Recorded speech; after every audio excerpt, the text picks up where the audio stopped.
नमस्कार। Hindi star with Suresh Kumar में आपका स्वागत है। आज के इस वीडियो में हम माता का आंचल पाठ पर आधारित महत्वपूर्ण प्रश्नों और उत्तरों की चर्चा करेंगे और साथ में आपको ये भी बताएंगे कि इन प्रश्नों का उत्तर लिखा कैसे जाए। आपको इन सारे प्रश्नों के प्रश्न और उत्तर आपको बहुत सारी पुस्तकों में मिल जाएंगे, बहुत सारी गाइड्स में है। फिर भी ना पता हो तो मैं वेबसाइट बता देता हूँ, वेबसाइट पर मिल जाएगा। लेकिन वहाँ सिर्फ आप प्रश्नों को पढ़ेंगे, उनके उत्तर पढ़ेंगे और आपको याद करने के लिए एक लंबी प्रक्रिया हो जाएगी।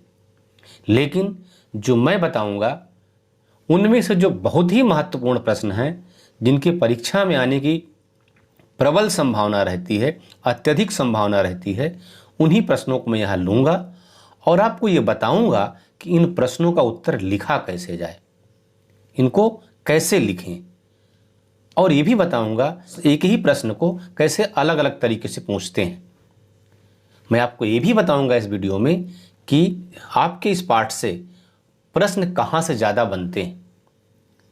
आप तो पढ़ने को कहीं से पढ़ सकते हैं, लेकिन मेरा मकसद क्या है, आपके अध्ययन को आसान बनाना, आपके पढ़ने को सुविधाजनक बना देना, ताकि आप सरलता से और रुचिकर तरीके से सीख सकें। यही मकसद मेरा इस वीडियो को बनाने का है। तो आइए हम बिना देर किए पढ़ना प्रारंभ करते हैं और पहला प्रश्न लेते हैं। माँ के प्रति अधिक लगाव न होते हुए भी विपत्ति के समय भोलानाथ माँ के आंचल में ही प्रेम और शांति पाता है, क्यों? ये प्रश्न आपकी परीक्षा में कई तरह से घुमा घुमा के पूछते हैं, लेकिन यहाँ से प्रश्न अक्सर परीक्षा में आता है। अब आइए हम आपको दिखाते हैं कि ये प्रश्न एक और तरीके से। माता का आंचल पाठ में बच्चे का माता और पिता दोनों से जुड़ाव है, फिर भी इस पाठ का शीर्षक माता का आंचल है, क्यों? ये दोनों प्रश्नों का एक ही उत्तर है। आप देखिएगा अपने मॉडल पेपर में या और कहीं, तो आपको इस जगह से प्रश्न मिल जाएगा, उत्तर यही होगा। लेकिन इस जगह पर, मतलब इस उत्तर को आपसे लिखवाने के लिए परीक्षक कई तरह से प्रश्न पूछता है। दो मैंने बता दिया, एक आध और मिल जाएगा, 3-4 मैंने देखा हूँ अभी आपका, जब मैं आपकी पाठ्यक्रम का अवलोकन कर रहा था तो देखा 3-4 तरीका। तो मैंने जो 2 महत्वपूर्ण है वो लिया है, लेकिन कई तरह से प्रश्न आता है और उत्तर यही लिखा जाएगा। अब इसका उत्तर कैसे लिखेंगे? सबसे पहले लिखेंगे, प्रश्न ये है कि माँ के प्रति अधिक लगाव ना होते हुए भी विपत्ति के समय भोलानाथ माँ के आंचल में ही प्रेम और शांति पाता है, क्यों? तो पहला स्वीकारोक्ति में कि यह बात सही है कि भोलानाथ का पिता से अधिक लगाव था। अब यहाँ पर एक और प्रश्न बनता है कि भोलानाथ का पिता से अधिक लगाव क्यों बनता है? भोलानाथ का पिता से अधिक लगाव क्यों था? अब आपको ये स्टाइल किताब में नहीं मिलेगी। मैं आपको प्रश्न बता रहा हूं, प्रश्न का उत्तर बता रहा हूं और उत्तर से फिर प्रश्न पैदा कर दे रहा हूं। शुरुआत आप कहां से करेंगे कि यह बात सत्य है कि भोलानाथ का अपने पिता से अधिक लगाव था।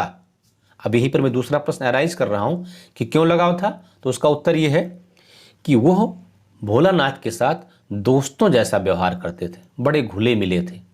भोलानाथ उनको अपने दोस्त की तरह समझते थे। तो फिर यह प्रश्न ये आता है कि जब भोलानाथ का अपने पिता से अधिक लगाव था, तो आपत्ति के समय, विपदा के समय अपनी माँ की तरफ उनका अधिक झुकाव क्यों हुआ? उनको अपनी माँ के आंचल में ही शांति क्यों मिली? माँ के आंचल में ही क्यों छुप गए? तो उसका जवाब क्या है?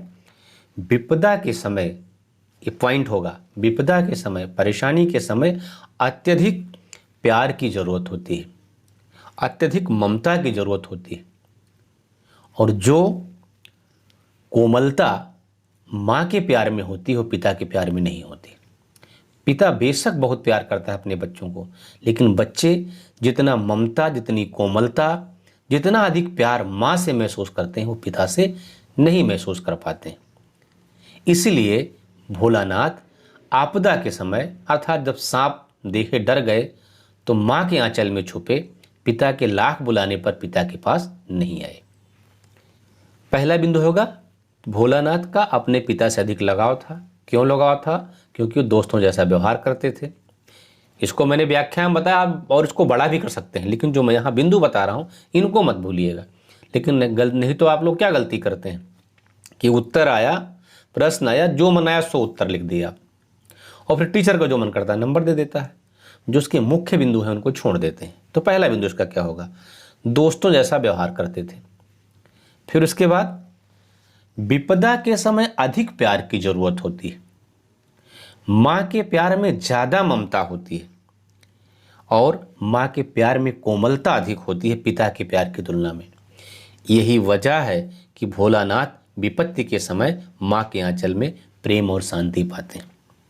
आपने क्या देखा, मैंने 3-4 बिंदुओं का जिक्र किया और आखिर में वही जो प्रश्न का पोर्शन है वही मैंने उत्तर में जोड़ दिया। पहला बिंदु क्या है, विपदा के समय अत्यधिक प्यार की जरूरत होती है, माँ की ममतामयी छाँव की अत्यधिक आवश्यकता होती है, जो माँ की ममतामयी छाँव पिता में नहीं होती है। फिर जो कोमलता माँ के प्यार में पिता में नहीं है, इसलिए भोलानाथ क्या करते हैं, विपत्ति के समय माँ के आंचल में शांति पाते हैं, पिता के नहीं। अगला प्रश्न हम लेते हैं, भोलानाथ अपने साथियों को देखकर सिसकना क्यों भूल जाते हैं? तो इसका आंसर क्या होगा, साथियों के साथ खेलने में उनको गहरा आनंद मिलता है। बच्चे क्या होते हैं, अपने दोस्तों के साथ खेलते हैं तो उनको ज़्यादा आनंद मिलता है। साथियों की हुल्लड़बाजी, शरारत और मस्ती में मस्त हो जाते हैं। उसी मस्ती के माहौल में वो सिसकना भूल गए, जाहिर सी बात है। तो 3 बिंदु इसके हैं, साथियों के साथ खेलने में गहरा आनंद मिलता है, साथियों की हुल्लड़बाजी, शरारत और मस्ती में मस्त हो जाते हैं, और उसी मस्ती के माहौल में सिसकना भूल जाते हैं। इसका आंसर मैंने पिछली वीडियो में भी दिया है, तो आप वहाँ से भी देख सकते हैं। फिर अगला प्रश्न लेता हूँ मैं, भोलानाथ और उसके साथियों के खेल और खेलने की सामग्री आपके खेल और खेलने की सामग्री से किस प्रकार अलग है? भोलानाथ और उसके साथियों की खेल और खेलने की सामग्री आपके साथियों के खेल और सामग्री से किस प्रकार अलग है? तो यहाँ 2 प्रश्न हैं, पहला है खेल और दूसरा है खेलने की सामग्री। तो इसका उत्तर हम देते हैं। अब खेल क्या है इनके, भोलानाथ का खेल क्या है? वो गली मोहल्ले, खेत खलिहान कुल खेलते रहते थे, कहीं भी आए जाए, कोई रोक टोक नहीं, बाग बगीचा। लेकिन आज हम गली मोहल्ले, खेत खलिहान, बाग बगीचे में बेफिक्र नहीं घूम सकते हैं। क्यों? सवाल उठता है क्यों? ये भी प्रश्न एक बन जाएगा कि पहले बच्चे खेत खलिहान, बाग बगीचे, गली मोहल्ले घूमते रहते थे, आज क्यों नहीं? तो उसका आंसर क्या हो गया, क्योंकि आज बच्चों के साथ हत्या, बलात्कार, अपहरण की घटनाएं बढ़ गई। इसलिए भोलानाथ के खेल और हम लोगों के खेल में अंतर हो गया। भोलानाथ गांव गली मोहल्ला, बगीचा, तालाब, खेत खलिहान कहीं भी घूमते थे, खेलते थे, कोई रोक टोक नहीं। उनके पिता के पास समय था। लेकिन आज क्या है, हम लोग व्यावसायिकता का भी दबाव है, भौतिकता का भी दबाव है, साथ में बच्चों के साथ जो दुर्घटनाएं हो रही, हत्या, बलात्कार, अपहरण, इस वजह से कोई भी माता पिता अपने बच्चों को इस तरह बाहर खेलने की अनुमति नहीं देगा। तो ये हमारा खेल अलग हो गया भोलानाथ से, मतलब हमने तुलना किया। अब मैं आपको इस तरह से पढ़ा रहा हूं कि आप उसको पूरा समझ जाए। इसी जगह से चाहे जैसे प्रश्न पूछेगा आप उसका आंसर दे लेंगे अगर वीडियो आप देखे रहेंगे। मैं खाली प्रश्न के अनुसार उत्तर नहीं बता रहा हूँ, वो प्रश्न के अनुसार तो बता ही रहा हूँ, लेकिन मैंने जो अध्ययन किया वो पाया कि यहीं से ज़्यादा प्रश्न बनता है। इसको आप बढ़िया से मथे रहेंगे, मंथन किए रहेंगे, तो प्रश्न कैसे भी आए आप लिख डालेंगे। तो क्या हुआ भाई, इसलिए आज बच्चे गली मोहल्ला, खेत खलिहान में स्वतंत्र नहीं घूम पाते, उनके माता पिता अनुमति नहीं देते हैं। कारण क्या है? कारण ये है कि आज बच्चों के साथ हत्या, बलात्कार, अपहरण की घटनाएं बढ़ गई। फिर खेलने की सामग्री, दूसरा, मतलब यहाँ पर 2 प्रश्न है। प्रश्न क्या था? प्रश्न को समझना आवश्यक है। भोलानाथ और उसके साथियों के खेल और खेलने की सामग्री आपके खेल और खेलने की सामग्री से किस प्रकार अलग है? मतलब उनका खेल भी अलग है, खेलने की सामग्री भी अलग है। तो आधा उत्तर मैंने दे दिया। खेल क्या हो गया, ये अलग है। खेलने की सामग्री किस प्रकार अलग है? भाई भोलानाथ, आज के बच्चे हम लोग क्या करते हैं, हमारे पास प्लास्टिक के बने बनाए खिलौने हैं, इलेक्ट्रॉनिक खिलौने हैं, महंगे महंगे खिलौने हैं, हम वीडियो गेम खेलते हैं, इंडोर गेम। लेकिन भोलानाथ के समय में क्या था, वो बच्चे खुद अपना खिलौना बनाते थे। कहीं ये तोड़ के, कहीं वो, जैसे क्या है, आम की गुठली को रगड़ के शहनाई बना लिया, किसी पत्ते, पेड़ के पत्ते तोड़ के मोड़ करके बजाने के लिए पिपेरी बना लिया। भोलानाथ क्या कर रहे हैं, या उनके समय के बच्चे क्या कर रहे हैं, अपने खिलौने खुद बनाते हैं। मिट्टी के दिए का तराजू बना लिया, ऐसे मैंने व्याख्या के दौरान बताया, बहुत सारा बच्चे खुद बनाते हैं। घर घरौंदा बना लिया। तो अगर मैं उसको गिनाने लगूँ, एक लंबी लिस्ट होगी। लेकिन आज के बच्चे क्या हैं, उनको इलेक्ट्रॉनिक्स खिलौने मिल जाते हैं, महंगे खिलौने मिल जाते हैं। उससे नुकसान क्या है, बच्चों की सृजनात्मकता, क्रिएटिविटी मर जाती है, उनकी रचनात्मक शक्ति समाप्त हो जाती है या कम हो जाती है, कल्पना शक्ति पर असर पड़ता है। अब देखिए भोलानाथ खेल के दौरान क्या करते हैं, करते क्या हैं भोलानाथ खेल के दौरान, वो कभी घर बना रहे हैं, कभी घरौंदा बना रहे हैं, कभी खेती कर रहे हैं, कभी कुछ कर रहे हैं। तो ये क्या है, इसका मतलब है कि उनके मन में तरह तरह की कल्पनाएं आ रही हैं। तो ये कुछ बिंदु हैं जिनको मैं लिखते रहा हूँ, आप देख लीजिएगा, और इसी की व्याख्या मैंने आपको यहाँ कर दी। अगला प्रश्न मैं लेता हूँ, माता का अंचल शीर्षक की उपयुक्तता बताते हुए कोई अन्य शीर्षक सुझाइए, या फिर माता का अंचल पाठ के शीर्षक की सार्थकता पर विचार कीजिए। मतलब इस जगह से कई तरह के प्रश्न आ सकते हैं, मैंने सिर्फ 2 लिया है। आप देखेंगे सैंपल पेपर में, मॉडल पेपर में तो कई तरह के प्रश्न मिलेंगे, लेकिन उनका आंसर लगभग सब यही होगा। इस पाठ में लेखक की शैशवावस्था की 3 विशेषताओं का वर्णन है। क्या है, एक तो बच्चे का पिता के साथ लगाव, दूसरा शैशव अवस्था की मस्ती, तीसरा माँ का वात्सल्य। लेकिन ये जो शीर्षक है केवल अंतिम तीसरे का प्रतिनिधित्व करता है, तीसरे के बारे में ही बताता है, तीसरे की चर्चा करता है, माँ का वात्सल्य। ऊपर के 2 छोड़ देता है। इसलिए ये शीर्षक एकांगी है और अधूरा है। और मेरे अनुसार इसका उचित शीर्षक क्या होगा, मेरा शैशव, शैशव के सुनहरे दिन, कोई लौटा दे मेरे बीते हुए कल। मेरे अनुसार इसके कौन कौन शीर्षक हो सकते हैं, मेरा शैशव, शैशव के सुनहरे दिन, कोई लौटा दे मेरे बीते हुए कल, ये शीर्षक हो सकते हैं। एक प्रश्न और मैं लेता हूं, लेखक के पिता लेखक को भोलानाथ क्यों कहते हैं। आपको बताया है मैंने, क्योंकि लेखक के पिता शिव भक्त हैं और भोलानाथ लंबी जटा रखे हैं और माथे पर त्रिपुंड लगाते हैं। तो चूंकि पिता शिव भक्त हैं तो उनको अपने बच्चे में, चूंकि वो शिव से प्रेम करते हैं और अपने बच्चे से भी प्रेम करते हैं, तो जटा रखे हुए, त्रिपुंड लगाए हुए, तो उनको अपना बेटा सीधे साक्षात शंकर भगवान लगता है, इसलिए उनका नाम भोलानाथ रख दिया। एक और प्रश्न लेता हूं, बच्चे के पिता बच्चों के खेल में क्यों आ जाते हैं।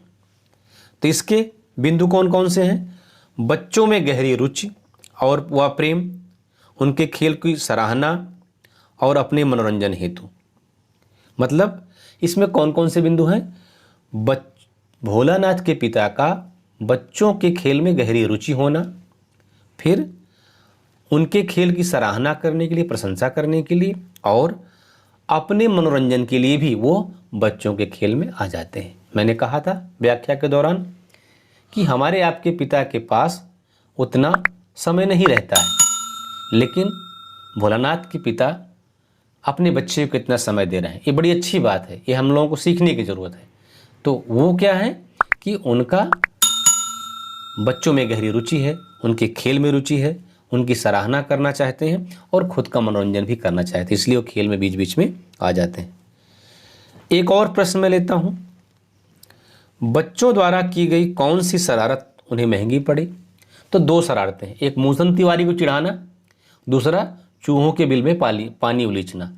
तो मूसन तिवारी को चिढ़ाना तो कम भारी पड़ी, थोड़ा मार ही खाए, रोए हुए, लेकिन जब चूहे के बिल में पानी उलीच रहे थे, सांप निकला तो सारे बच्चे परेशान हो गए, भागे डर के मारे। तो ज़्यादा बेहतर होगा कि चूहों के बिल में पानी उलीचना। दूसरे नंबर पर मूसन तिवारी वाला भी लिख सकते हैं, एक ही पर्याप्त है। फिर अगला प्रश्न मैं लेता हूं, पिता के आ जाने पर खेल खेलते सब बच्चे भाग क्यों जाते हैं। बच्चे अपने खेल में पूरी तरह लीन हो जाते हैं जब खेलते हैं, मग्न, आसपास की दुनिया से कोई मतलब नहीं। वे नहीं चाहते हैं कि कोई घूरती हुई आंख उन्हें देखे, कोई उन्हें बात बात पर टोके, उपदेश दे या भाषण दे। इसलिए पिताजी के आ जाने पर वो भाग खड़े होते। तो वो अपना साथी खोजते हैं, अपना हमजोली, कोई बड़े बुजुर्ग को अपने खेल में शामिल करना नहीं चाहते हैं। तो ये हो गया कुछ प्रश्न, और मैं कुछ प्रश्न और लेता हूँ आपकी जो परीक्षा में आता है यहाँ से ले लेता हूँ। एक प्रश्न ये है कि मूसन तिवारी को बैजू ने चिढ़ाया था, पर उसकी सजा भोलानाथ को भुगतनी पड़ी। पाठ के आधार पर स्पष्ट कीजिए। तो हमने आपको बताया है व्याख्या में ही कि भोलानाथ भोले हैं, हम बैजू बड़ा ढीठ है, दुष्ट है। जब बच्चे पकड़ने आए तो वो भाग गया, भोलानाथ पकड़े गए, पनिशमेंट उन्हें मिला। इसका आंसर तो आपको याद ही होगा। भोलानाथ के साथी खेल ही खेल में दावत की योजना किस तरह बना लेते हैं, ये सब मैंने व्याख्या में बताया है कि खेलते खेलते भोजन बनाने की योजना बनाना, और फिर जुट गए, घड़े का कुछ बना लिया, किसी का कुछ बना लिया, ये सब मैंने बता दिया है।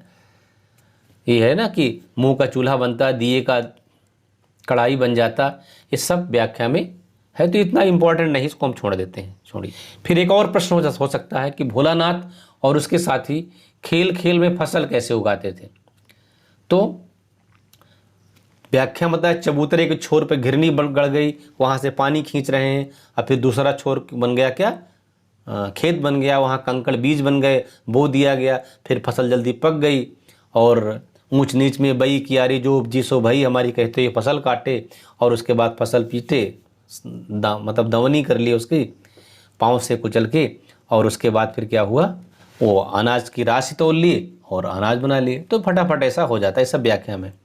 भोलानाथ की माँ उन्हें किस तरह कन्हैया बना देती है भी मैंने बताया, आसान प्रश्न है कि बस पकड़ी और एक चुल्लू तेल मुंडी में डाल दिया, और बाल को गूंथ करके, लंबी लंबी चोटी यही है, और अच्छा सा फीता बांध दिया, और काजल की टिक्का लगा दिया, और लट्टू बांध दिया फूलदार, सब वही सब है बताया मैंने। तो आप जो है खसे कन्हैया लगते हैं। व्याख्या में आप देख सकते हैं इसको।